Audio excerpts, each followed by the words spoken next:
कि नवाज शरीफ को सजा देनी है, मरियम नवाज को सजा देनी है, नहीं भी बनती तो भी देनी है, और इमरान खान साहब को भी लाना है। और अगर आपने उन दोस्तों को समझाने की कोशिश की थी और वो नहीं माने, तो आप चीफ जस्टिस ऑफ पाकिस्तान होते हुए आपने क्यों एक गैर कानूनी, गैर आईनी कदम को उठाने पर आप मजबूर हुए? इसका जवाब आपको कौम के सामने अब देना पड़ेगा।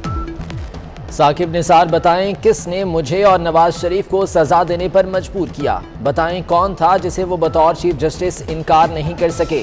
बताएं क्यों वो गैर आईनी काम करने पर मजबूर हुए?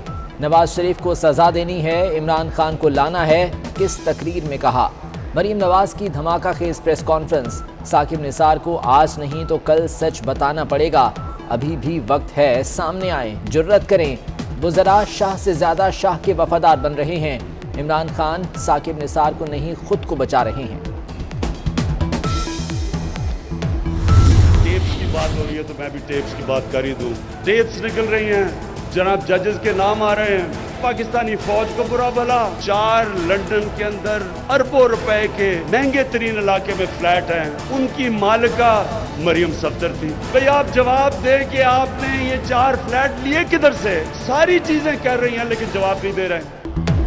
ऑडियो टेप ड्रामा है। वजीर आजम ने अपना फैसला सुना दिया। कहा आजकल टेप्स निकल रही हैं, जजों के नाम आ रहे हैं, फौज को बुरा भला कहा जा रहा है।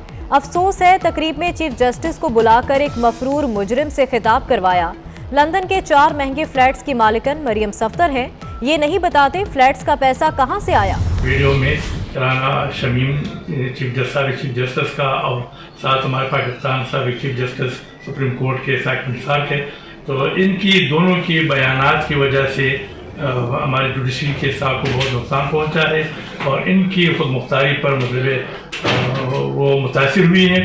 तो हमने ये मुतफ़िका फैसला किया कि इसके लिए एक कमीशन तश्कील दी जाए। पाकिस्तान बार कौंसिल ने ऑडियो मामले पर ट्रुथ कमीशन के क़याम का मुतालबा कर दिया। वाइस चेयरमैन पाकिस्तान बार खुशदिल खान कहते हैं राना शमीम के बयान हल्फी और साकिब निसार की मुबैना ऑडियो से अदालती साख मुतासिर हुई। तहकीकात के लिए सुप्रीम कोर्ट के रिटायर्ड जज की सरबराही में कमीशन बनाया जाए, जिसमें सिविल सोसाइटी और सहाफ़ियों को भी शामिल किया जाए। कमीशन इल्ज़ामात की तहकीकात करके सच आवाम के सामने लाए।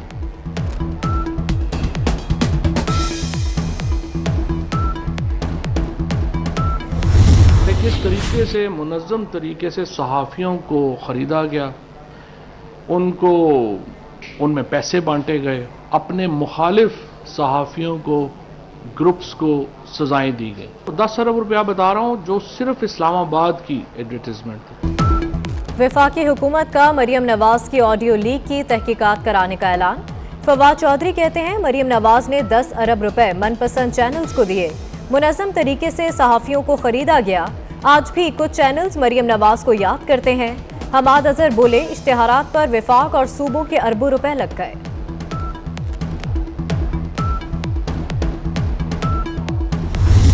क्योंकि ये अब जो मार्जिन है इसमें हमारे लिए कारोबार करना मुश्किल हो गया है, लिहाजा हम अपना जिसमें जितनी देर हमारे मुतालबात पूरे नहीं होते हम ये पंप्स को दोबारा नहीं ऑपरेशनल करेंगे।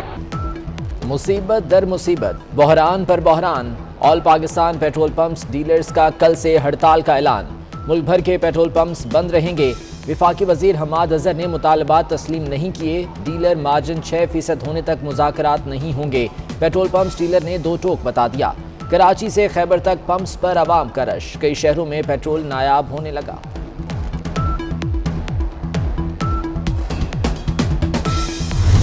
सुई गैस का बहरान संगीन। सर्दी से पहले गैस को झटके, चूल्हों ने काम करना बंद कर दिया।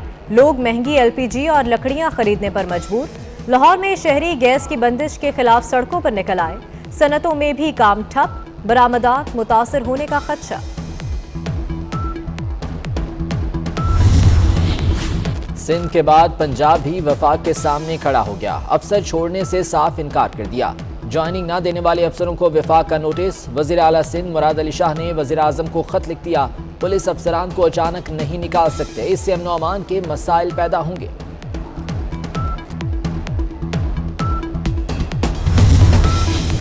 हुकूमत लूटो और फूटो के असूल पर चल रही है। वजीर मुशीर दिहाड़ी लगाते हैं और चले जाते हैं। शहबाज शरीफ की तनकीद, कहा हुकूमत गरीबों को कंगाल और मईशत को बर्बाद कर चुकी, मुल्क का कर्ज फिर भी बढ़ता जा रहा है, ये चले जाएंगे लेकिन मुआशी दलदल से निकलना आसान नहीं होगा, कौम बरसों तक खुमियाजा भुगतेगी। ऑपोजिशन मीडिया वीडियो खेल रही है, तहरीक की ट्रेन मुखालिफिन से छूट चुकी, अब इनके हाथ कुछ नहीं आने वाला। वज़ीर दाखिला शेख रशीद का दावा, बोले पीटीएम के तीनों इजलास बेनतीजा रहे, खुशकिस्मती से हमें नालायक ऑपोजिशन मिली। इस मुल्क की गरीब को पता है पाकिस्तान पीपल्स पार्टी की हुकूमत होगी, उस आम आदमी के साथ, उस गरीब आदमी के साथ शाना बेशाना खड़ी रहेगी।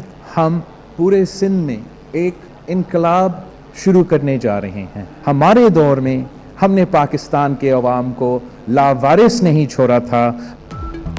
हमारी हुकूमत में हम अवाम के साथ होंगे, हर मुश्किल में अवाम का साथ देंगे, अवामी तकलीफ दिन रात एक करके ख़त्म करने का वादा है।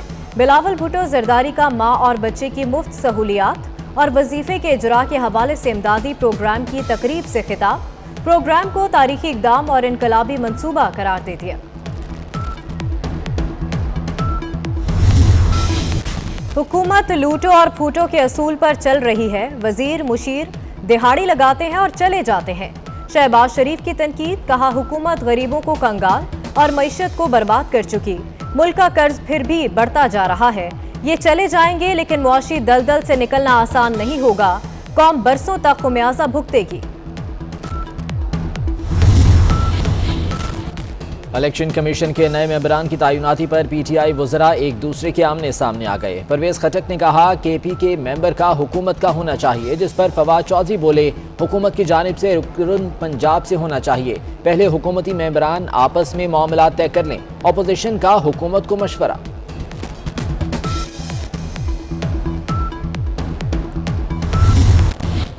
इलेक्ट्रॉनिक वोटिंग मशीन से इलेक्शन कराने का कानून सुप्रीम कोर्ट में चैलेंज, दरख्वास्त में वफाकी हुकूमत और इलेक्शन कमीशन को फरीक बनाया गया। ईवीएम से मुतालिक तरमीम को कलअदम करार देने की इस्तदा, कहा गया तरमीम आइन के बरखिलाफ और बदनीयती पर मबनी है।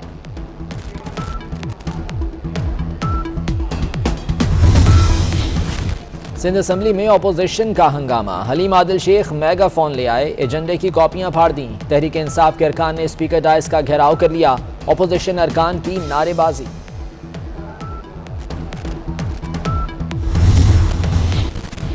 स्मोक का रोग लाहौर आज भी फ़ज़ाई आलूदगी में सरे फहरिस्त रहा। सरकारी अदादोशुमार के मुताबिक शहर में एयर क्वालिटी इंडेक्स 360 रिकॉर्ड किया गया। प्राइवेट मॉनिटरिंग सिस्टम के मुताबिक एयर क्वालिटी इंडेक्स 400 तक गया। माहौलियाती तब्दीलियों से दिसंबर में सूरत हाल मजीद कशीदा होने का खदशा।